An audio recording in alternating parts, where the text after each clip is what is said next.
Ассаламу алейкум, приветствую вас на канале инноваций горизонтальных связей. В предыдущей передаче я обозначил основную фундаментальную причину структурной эрозии ингушского традиционализма. Причина эта кроется в утере механизма реформации, лежавшего в основе самой системы традиционализма. Сегодня мы рассмотрим то, в какой непосредственно форме в ингушской истории и культуре представлен этот механизм реформации, какие практические функции он выполнял и какое место ему уделялось в ингушском обществе до определенных пор. Итак, функции своего рода социального камертона и объекта настройки самоуправления общества в концептуальной модели ингушского традиционализма были возложены на институт жречества. Помимо отправления религиозных обрядов, хранения научных, технологических, медицинских и астрономических знаний, на жрецах лежала обязанность аналитики социально-исторических процессов и в случае необходимости корректировка и реформация социально-культурных и технологических практик, как на бытовом уровне, так и на уровне философии и метафизики.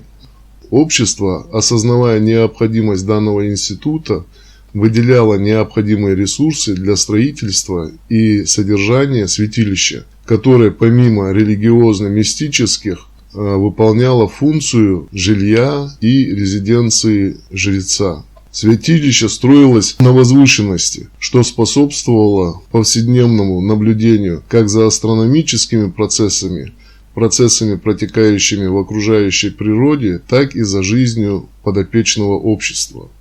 В свою очередь, определенная дистанция давала возможность жрецу сосредоточиться над решением стратегических вопросов, в достаточной степени избегая вовлечения в конфликты интересов и суету общества. Вопросы постоянной информационной и материальной связи жреца с обществом возлагались на его молодого ученика. Пропитание и материальное обеспечение коего также брало на себя общество. Этот молодой человек, хоть и жил в своей семье, был обязан по установленному жрецом графику являться к жрецу как для доклада текущих новостей о происходящем в обществе, так и для выполнения его поручений.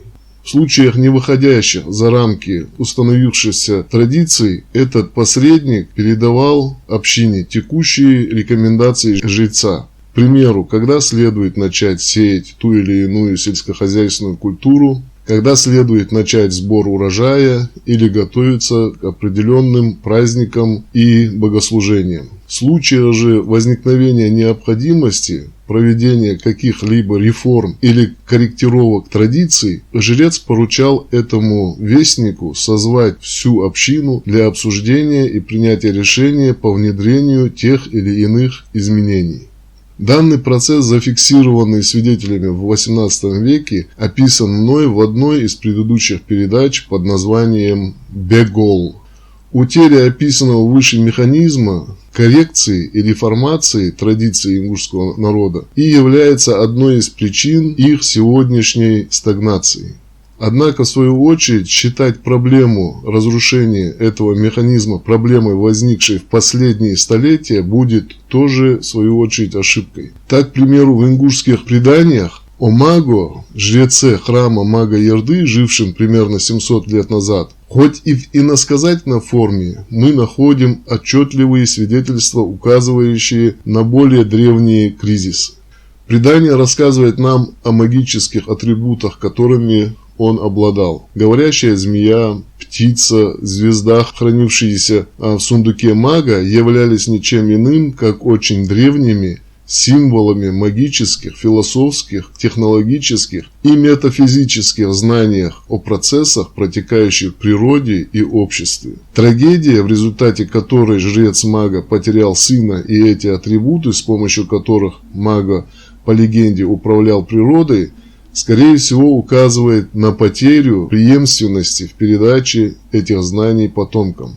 Конечно же, я далек от идеи возрождения института жречества и механизмов реформации ингушских традиций в той форме, которыми обладали наши предки. Однако, если наш народ стремится к сохранению своей традиции и национальной самоидентичности, он должен реанимировать концептуальные подходы к своей самобытной культуре в рамках не противоречащих религии ислам.